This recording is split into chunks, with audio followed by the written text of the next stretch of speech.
So the Republican Party is desperately trying to hold on to the filibuster. And it's not just the Republican Party. There are also Democrats, Kirsten Sinema being one of them, as well as Joe Manchin, that are trying to, again, hold on to this old procedural tactic that has been used to block legislation throughout the years. Now, this is amid calls to either reform it by bringing it back to a talking filibuster or completely abolish it. I'm on the page of, the side of let's get rid of the whole damn thing. There are, of course, politicians that are saying that we actually don't want to get rid of the whole thing, but are open to reform. Manchin is one of those people. Biden also appears to be open on reform. In fact, there was a recent report in Axios, and I want you to take this with a grain of salt, but nonetheless, and the reason I say grain of salt because it's far too cheery, far too positive, and maybe that's just my cynicism showing through a little bit. But let's get to the report here. According to Axios, people close to Biden tell us that following the coronavirus legislation, he's feeling bullish on what he can accomplish and is fully prepared to support the dashing of the Senate's filibuster rule to allow Democrats to pass voting rights and other trophy legislation for his party. So, look, recently, Democrats tried to pass H.R. 1. It passed through the House, and of course, it's DOA in the Senate. No way it's going to get 60 no way it's going to get 60 votes. It's not going to get 10 Republican votes. It's not even going to probably even get all Democratic votes, with Joe Manchin and all. But I'm not necessarily sure on that. And so, all right, this is historic voting reform. Okay, trying to expand voting rights, voting access, to get more people to vote, to fight against voter suppression efforts by Republicans. And so obviously Republicans are going to be massively against this. So now, if you get rid of the filibuster, that's basically the only way that this is going to pass. And so there's different agenda items that Joe Biden is going to do that are going to be generally good. And he wants to do it. And the Republicans say, absolutely no. No, we're not going to do that. Now, the stuff that he wants to pass, as I said, good. And following the passage of the coronavirus legislation without any Republican votes, I mean, that's an incredibly popular piece of legislation as well. Most Americans are in favor of that. They think the American Rescue Plan was good. I, again, think that it was also good, but it should have been much, much bigger. There should have been a lot more added to it. Y'all know the caveats by now, okay? You've all been watching probably long enough to know that I think that we should have had a $15 minimum wage inside of there, or even a $20 minimum wage inside of that. We also should have forgiven student loan debt. And so you all know my positions. Nonetheless, okay, Biden gets this passed.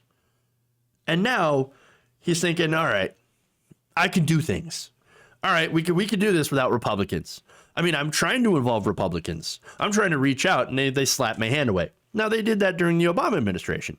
And so now Biden, according to this report, is now thinking and is now responding to the growing narrative that he's bolder and bigger thinking than Obama, and he absolutely loves it. Yeah, better than Obama, yeah. Sticking it to him, yeah. I'm getting things done. Interesting.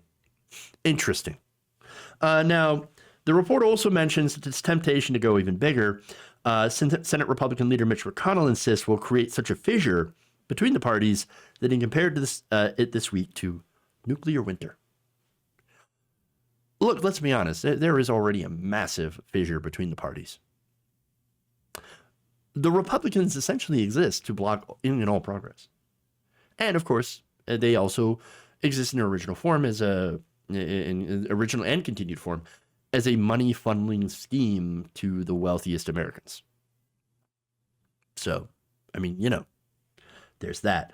Now, Axios' Mike Allen also said that he was told that Biden would not hesitate just as he passed the $1.9 trillion COVID rescue package with 0 Republican votes and 0 regrets. His team sees little chance that he's going to be able to rewire the government in his image if he plays by the rules of bringing in at least 10 Republicans. They also added, though, that while he is feeling bullish and that he's feeling like he wants to do bolder things than Obama, he's also saying that he's not going to rub Republican noses in it. Okay, interesting. Biden's list apparently includes rural broadband expansion, which would be a good thing. Making child tax credits permanent, also, okay. Supposedly landmark legislation on climate, guns, voting. Again, we'll have to see how progressive those things are in the context of what we want to see as, leftists versus what they're actually going to do, as we're essentially have a center to center right-wing government, even under the Biden administration. When you look at us compared to the rest of the world, to be fair, that Overton window is pretty right. Okay, it's pretty right. Nonetheless, if he wants to get some positive things done, well, then I'm all for it. Great. Let's do more positive things. Let's do less negative things. Let's go forward. Okay, even if it's just a little bit, we're going forward. Okay, and we're doing better things. So let's do better things. All right. Now, that said, I'm skeptical.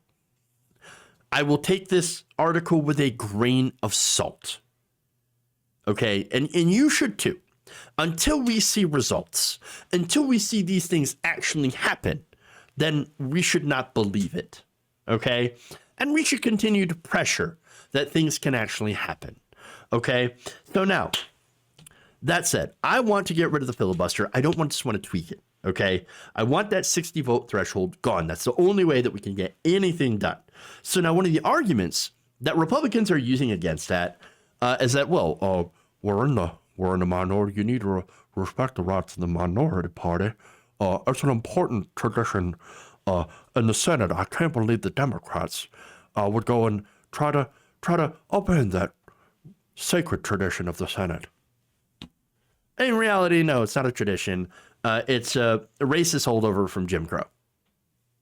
Okay, and it's only been used basically to block anything good, anything positive from actually getting done, which is why Mitch McConnell is arguing desperately to preserve it. And so what he's going to do is he's going to argue that, oh no, the filibuster, no, it's not racist at all. It hasn't been used for any racist thing.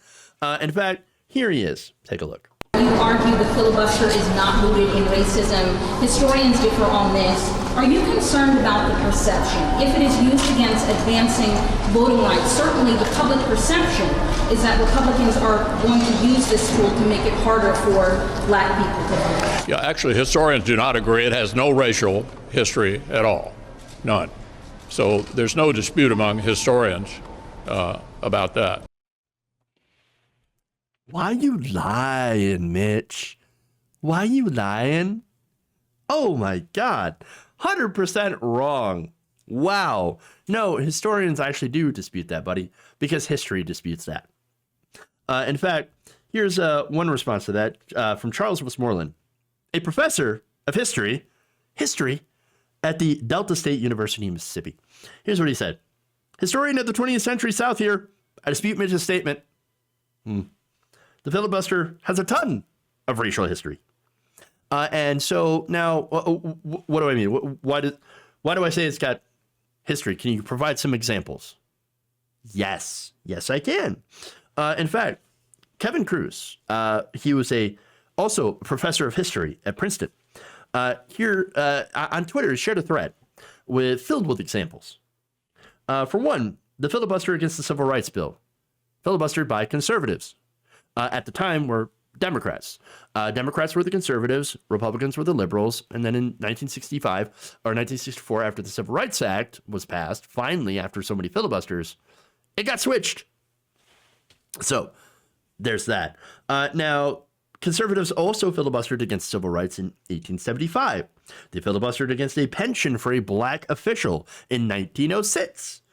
They filibustered against the confirmation of a black official in 1909. They filibustered against an anti-lynching bill in 1921. They also filibustered against another anti-lynching bill in 1922. And in 1925, they also filibustered against a monument honoring Black World War I veterans in 1926. Some examples in the 60s. From 1960 to 1964, they filibustered every time against the Civil Rights Bill. Okay, you want a more recent example? Because those are pretty old, to be fair. What about the filibuster against the extension of the Voting Rights Act? That happened in 1982. They also filibustered against the creation of MLK Day, the federal holiday, in 1983. This is after they became the Republican Party. And then filibustered again against the Civil Rights Bill in 1984. And this is far from a comprehensive list. This is just like a 5 minutes on Google search, okay? Conservatives have shown that they are more than willing to use the filibuster to prevent civil rights legislation, voter rights legislation, and pro-labor legislation for hundreds of years. In 1977, they filibustered against labor law reform. 6 cloture votes, all of them failed.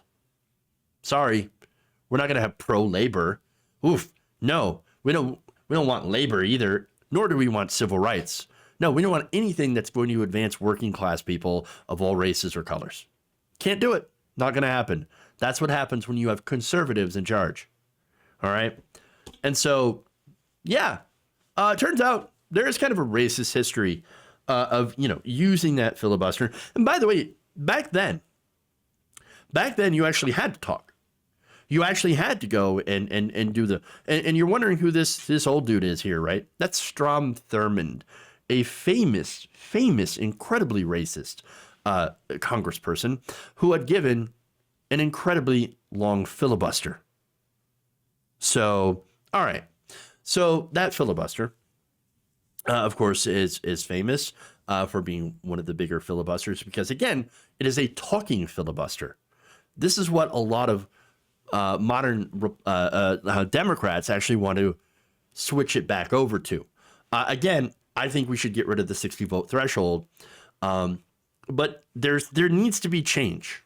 There needs to be a lot of change. And so, again, this history here is pretty damning. But what Mitch McConnell does now, and understand how the filibuster is different now than it used to be, because even with the talking filibuster, and this is why I support completely doing away with it, even with the talking filibuster, you saw all the times that they were still able to block this vote. So, I mean, still a tool of oppression. As opposed to now where Mitch McConnell doesn't have to talk. Can you imagine him talking for 12 hours to block a bill? I don't. I couldn't. All he has to do is to say, we filibuster 60 vote threshold. I'm going to go home and basically call my donors and beg them for cash. And that's it. All right. So now there's more too, by the way. Adam Jentelson, author of a new book on the history of the Senate, also wrote on Tuesday that McConnell's argument that the filibuster has no racial history at all is the new Civil War wasn't about slavery. Ah, yes. For more than a century, they said, the filibuster was widely understood to be primarily dedicated to maintaining white supremacy and blocking civil rights. Jentelson noted, quoting a defense of the filibuster offered back in 1949 by the late Democratic senator and arch segregationist Richard Russell of Georgia. So, and of course, by the way, white supremacy is a made-up concept used to justify capitalist exploitation of non-white peoples. Race itself, it's also a human construction meant to allow certain groups of people to dominate others. So, point is, if we ever want a chance to enact economic and racial justice, well, then we've got to get rid of the ability for Republicans to get in the way. And right now, all they do is to hold us back. They are the reactionary party. That's all they do. They don't come up with new ideas. They react to the ones that we want to propose. And they also are continuously reacting to the ones that we have now. They are a reactionary party meant to stifle progress and also to bring it back to the way it used to be, which, of course, is when those types of people were on top. What I mean by by those people is generally white, wealthy Republicans. So that said, I sincerely hope that Biden is willing to get rid of the filibuster. I don't know if he wants to just, again, It's not necessarily been clear if he wants to just reform it by bringing back the talking, which isn't going to do the trick, or to actually get rid of the filibuster by going nuclear. We will have to see. If you enjoyed this video, please give us a like and share with your friends. You can subscribe and help out the channel by becoming a patron. It's patreon.com/Jeff Waldorf, or you can become a channel member as well by hitting the join button below.